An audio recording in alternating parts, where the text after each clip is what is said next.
Hey everyone, welcome back to another deep dive. Today we're going deep on sustainability Okay. as it relates to organizations. And we have an awesome piece to guide us. It's called ERM Chapter 8 Sustainability by Pritesh Biswas. Cool. And we're going to cut through all the noise, the ESG, the CSR, Right. the triple bottom line, all that. And we're going to figure out what really matters Yeah. when it comes to sustainability for an organization. And a lot of this is going to connect back to risk management. I like it. So we'll be talking about things like, how the definition of sustainability has evolved, Okay. what role risk management really plays the UN Sustainable Development Goals, or SDGs, No. the triple bottom line, Right. corporate social responsibility, or CSR, and of course, ESG, environmental, social, and governance factors. Let's see. So sustainability can feel pretty complex and there's a lot to unpack, but we're going to break it all down in this deep dive and hopefully leave you with some clarity Sounds good. and maybe some actionable insights as well. Awesome. I'm ready. Okay, so right off the bat, BISWA starts with that classic Brundtland Commission definition, development that fulfills today's needs without jeopardizing Right. the ability of future generations to meet theirs. It's kind of like the cornerstone of sustainability thinking, right? Yeah. It's that idea of not just thinking about the now, but about the long term, Exactly. making sure we're not screwing things up for the generations that come after us. But then Biswas points out that this whole concept of sustainability, Yeah. it kind of, branches out into Mhm. all these different terms we hear all the time, like ESG, CSR, even the idea of a license to operate. Right. It can get a little overwhelming with all the jargon sometimes, right? It definitely can. And that's where Biswas's work is so helpful. Okay. He really clarifies how these terms are related, but also how they're distinct. Okay. And that understanding those nuances is absolutely key for organizations. And one thing that really stuck out to me was how he emphasizes risk management. Uh-huh. Like he's saying it's not just this add-on or a nice to have, but it's like the toolkit for actually achieving genuine sustainability. Exactly. It's about moving beyond just setting aspirations Mhm. or making vague commitments and actually having a structured approach to identify, assess, and manage the risks Okay. and opportunities that come with sustainability. And he points out that even regulations and best practices are kind of catching up to this idea that risk management is becoming this essential part of sustainability. Yeah, and you see that reflected in things like the Task Force on Climate-Related Financial Disclosures, or the TCFD, Right. which is pushing companies to integrate climate-related risks into their financial reporting. Okay, so we've got this core definition, and we see how risk management is starting to play a bigger role. Mhm. But what are we actually talking about when we say sustainability? Like, what are the core dimensions of it? So Biswas lays out these core dimensions really well. Mm-hmm. And he stresses that sustainability is much more than just financial performance. It's about the health of our natural environment, the well-being of society, and how wealth is governed and shared.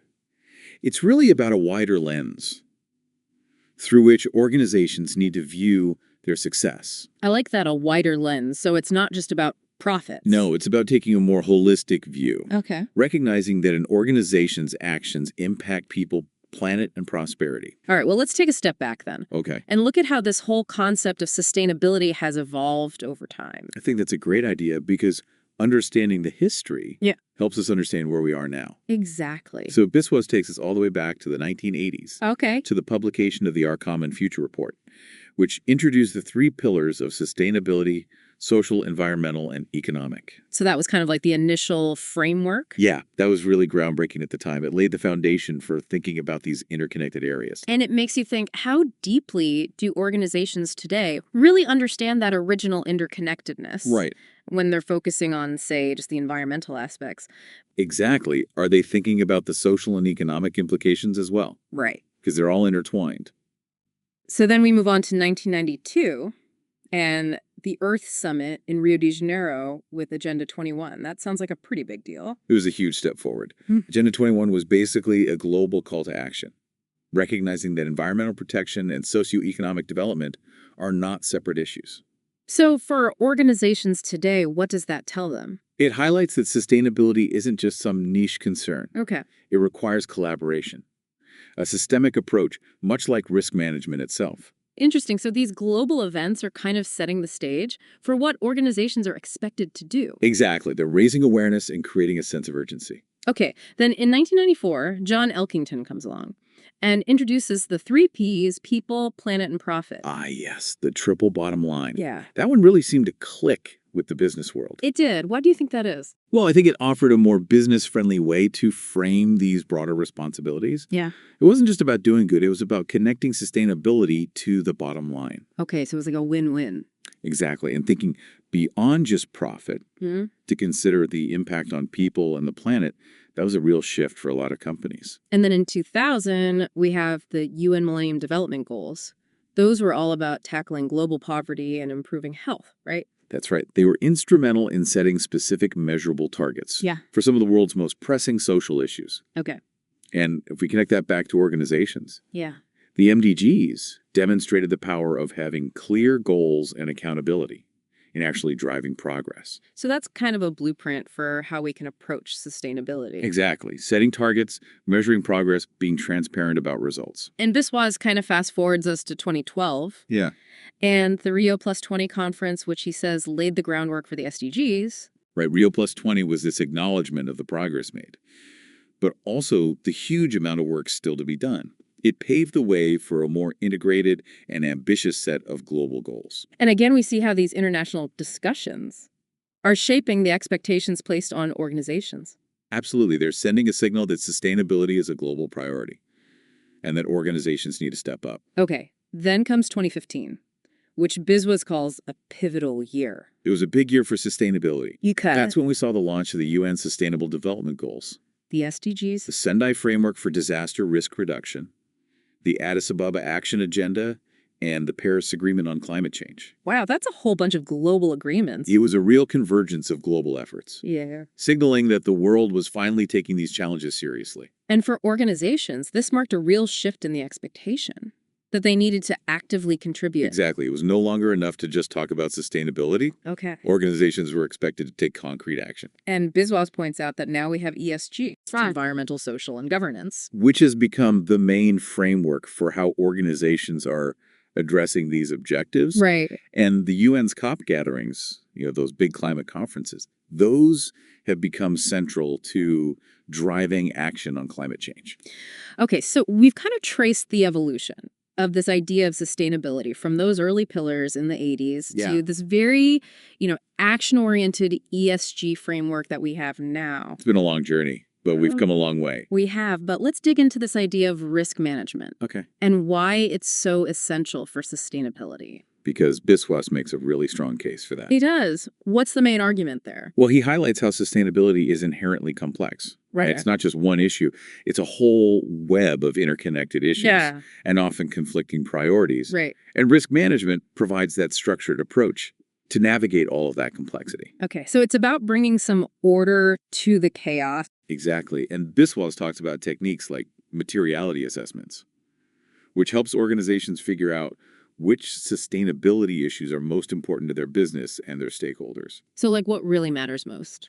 Yeah, and scenario analysis, which is about exploring those potential future impacts of sustainability trends. Okay, so it's about anticipating what might be coming down the road. Exactly, and planning for it. So it's not just about avoiding the negative. No, it's also about recognizing the potential opportunities that come with embracing sustainability. And I think Biswas really emphasizes the importance of integrating sustainability-related risks and opportunities into an organization's overall risk profile. Right. It can't be treated as some separate thing. It needs to be part of the core risk management conversation. And then he goes on to talk about how all these regulations and frameworks like the TCFD are really pushing this integration of risk management with sustainability. And he outlines some key ways they're doing that. Okay, let's hear it. So first, it starts with understanding this concept of double materiality, which means looking at not just how the organization impacts the environment and society, Right. but also how those external factors can impact the organization itself,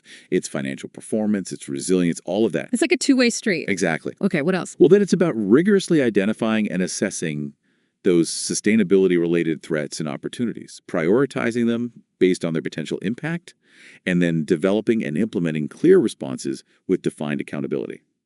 So it's not just about identifying risks. No, it's about having a plan to address them and making sure someone is responsible for making it happen. Okay, that makes sense. And what about monitoring and reporting?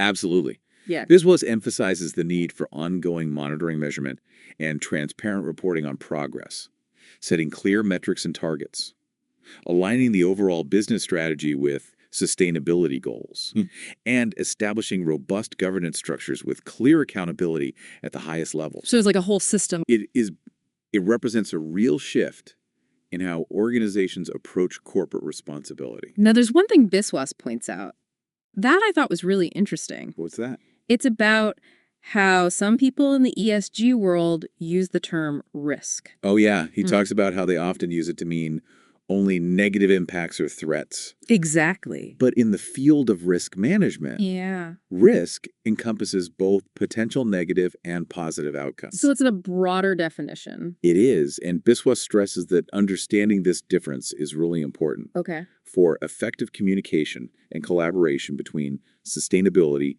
and risk management professionals. Because they might be using the same word but meaning slightly different things. Exactly, and that can lead to confusion and misunderstandings. Right, so it's about being clear and making sure everyone's on the same page. Yeah, clear communication is essential. Now, Biswas introduces this 4-stage ESG maturity model, which I think is a really helpful way to think about where organizations stand. I agree. It's a great framework for assessing an organization's progress. So can you walk us through those 4 stages? Sure. So the first stage is what Biswas calls minimalist. Organizations at this level are basically just focused on compliance. They're doing the bare minimum to avoid penalties. Okay, so it's like checking the boxes. Exactly. Their reporting is often limited and mainly focused on environmental regulations. They're not really thinking about the bigger picture. Okay, then what's the next level up? The next stage is pragmatic. And here, organizations are starting to recognize the risks associated with ESG issues. They might produce a separate sustainability report, and they might even set a net zero target. Okay, so they're taking some steps. They are. But ESG activities and reporting still tend to be separate from their core business strategy. And responsibility often sits outside the C-suite. So they're not fully integrated yet. Not quite. All right, what about the 3rd stage? So that's the strategist level. And this is where organizations really start to see both the opportunities and the risks inherent in ESG. They have more comprehensive and mature disclosure, often aligned with science-based targets. And they start integrating ESG considerations into their overall business and financial strategy. Okay, so it's becoming more strategic. Exactly. And the C-suite is more involved. Yeah. And they might even be developing ESG-related products or services. Interesting. And then the final stage? The final stage is Trailblazer, and these are the organizations where ESG is deeply ingrained in their core purpose, their overall strategy, their product and service offerings. They have fully integrated financial and non-financial reporting, aligned with robust ESG metrics. Okay, so they're walking the walk. They are. And ESG considerations are woven throughout the entire organization, with the CEO directly accountable. Wow, so that's like the gold standard. It is. And these organizations often actively advocate for higher sustainability standards across their industries. So they're not just doing it themselves. No, they're trying to raise the bar for everyone. That's pretty impressive. It is, and it shows a real commitment to sustainability. Okay, well, let's dive into some of the specific sustainability frameworks and concepts that Biswas highlights. Sounds good. Starting with the UN's Sustainable Development Goals, The SDGs. those 17 interconnected goals. It can seem like a lot, but they provide a really clear roadmap It can. for a more sustainable future. Okay, so Biswas points out that these goals are meant to be interconnected. Yeah, they're not meant to be addressed in isolation. They all relate to each other. Okay, and they're supposed to balance the environmental, social, and economic dimensions of sustainable development. Exactly. It's about finding that sweet spot where we can meet our needs without compromising the planet or future generations. And he gives the example of climate action. SDG, hashtag 13, which is obviously a huge one. It is. But he also stresses that all 17 goals are equally important. Even though some might seem more relevant to certain organizations than others. Right. And he notes that organizations are increasingly incorporating the SDGs into their mission, their values, their strategic planning. So they're really taking them seriously. They're setting specific targets aligned with those global goals.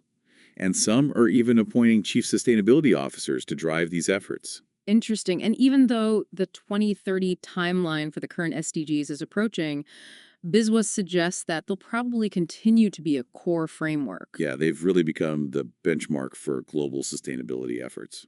All right, let's move on to the 3 Ps of the triple bottom line. Okay, people, planet, and prosperity. Now, I think a lot of people still remember it as people, planet, and profit. Yeah, it's a common misconception, and Biswatz addresses it really well. He does. Why do you think that shift from profit to prosperity happened?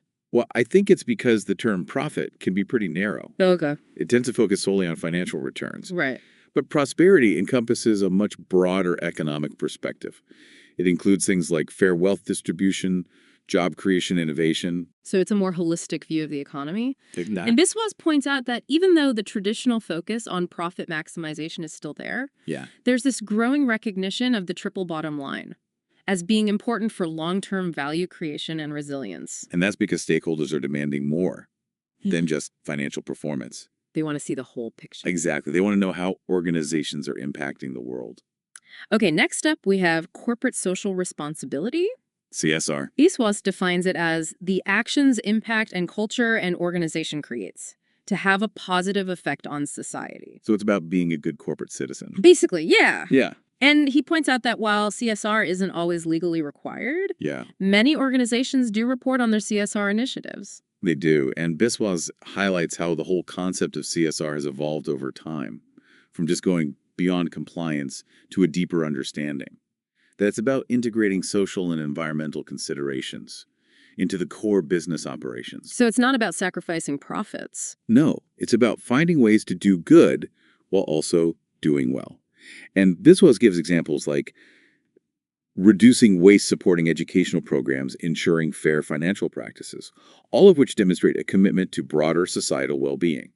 So it's about aligning business practices with social and environmental values. Exactly. And Biswas emphasizes that strong sustainability practices and a robust ESG framework often lead to good CSR outcomes. So they're all connected. They are. You can't really have one without the other. Which brings us to ESG, The big one. environmental, social, and governance. This is really the dominant framework we see today. It is, and Biswas describes it as the way.